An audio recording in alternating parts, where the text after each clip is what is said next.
সকলকে স্বাগতম teacher YouTube চ্যানেলে।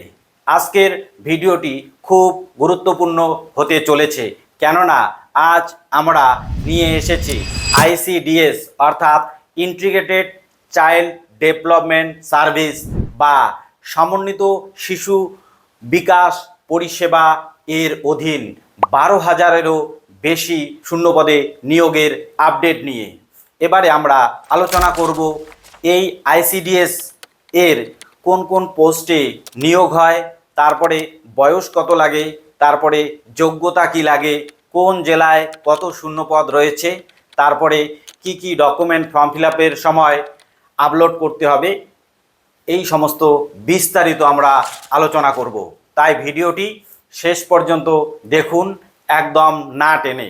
আর আপনারা যারা যারা ভিডিওটি দেখছেন আপনারা অবশ্যই লাইক, কমেন্ট ও শেয়ার করবেন এবং নতুন যদি হয়ে থাকেন তাহলে অবশ্যই চ্যানেলটিকে সাবস্ক্রাইব করবেন আরও নতুন নতুন আপডেট পাওয়ার জন্য। এবারে আসছি এতে কোন কোন পদে নিয়োগ করা হয়। এতে অনেকগুলো পদ রয়েছে, তার মধ্যে গুরুত্বপূর্ণ 3টি পদ হচ্ছে অঙ্গনওয়াড়ি কর্মী, যাতে বসার জন্য যোগ্যতা হচ্ছে মাধ্যমিক পাস, আর অঙ্গনওয়াড়ি হেল্পার, এতে পরীক্ষায় বসার যোগ্যতা হচ্ছে 8 পাস, আর অঙ্গনওয়াড়ি সুপারভাইজার, এতে বসার যোগ্যতা হচ্ছে গ্র্যাজুয়েশন। তাহলে আমরা জেনে নিলাম কোন কোন পোস্ট রয়েছে। এবারে জানব কত বছর বয়স থেকে এই পরীক্ষায় বসা যায়। পরীক্ষায় বসার ন্যূনতম বয়স হচ্ছে 18 এবং ঊর্ধ্বতন বয়স হচ্ছে 35 বছর। তবে যে সমস্ত ক্যান্ডিডেট এসসি এসটি রয়েছে তারা 5 বছর এবং ওবিসি ক্যান্ডিডেটরা বয়সে 3 বছর ছাড় পাবে। তাই আপনারা বয়সটাও একটু দেখে নেবেন। যাদের বয়স অন্যান্য চাকরির ক্ষেত্রে পারমিট করছে না তাদের কিন্তু এই চাকরিতে বিশেষ সুযোগ রয়েছে। তারপরে এবারে আর কি যোগ্যতা থাকতে হয়, অবশ্যই সংশ্লিষ্ট এলাকার বাসিন্দা হতে হয়। সংশ্লিষ্ট এলাকার বাসিন্দা সার্টিফিকেট প্রয়োজন হবে এতে ফর্ম ফিল আপ করার জন্য। কোন জেলায় কত শূন্যপদ রয়েছে?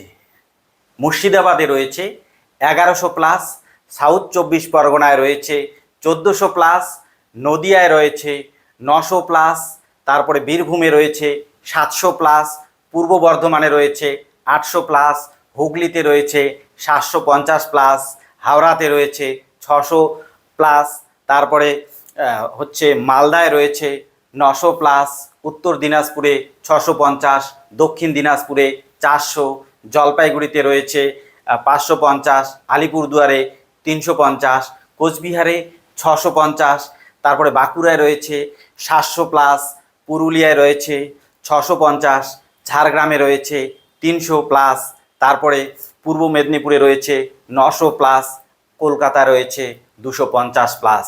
এবারে আমরা জেনে নিলাম যে কোন কোন জেলায় কত ভ্যাকেন্সি রয়েছে।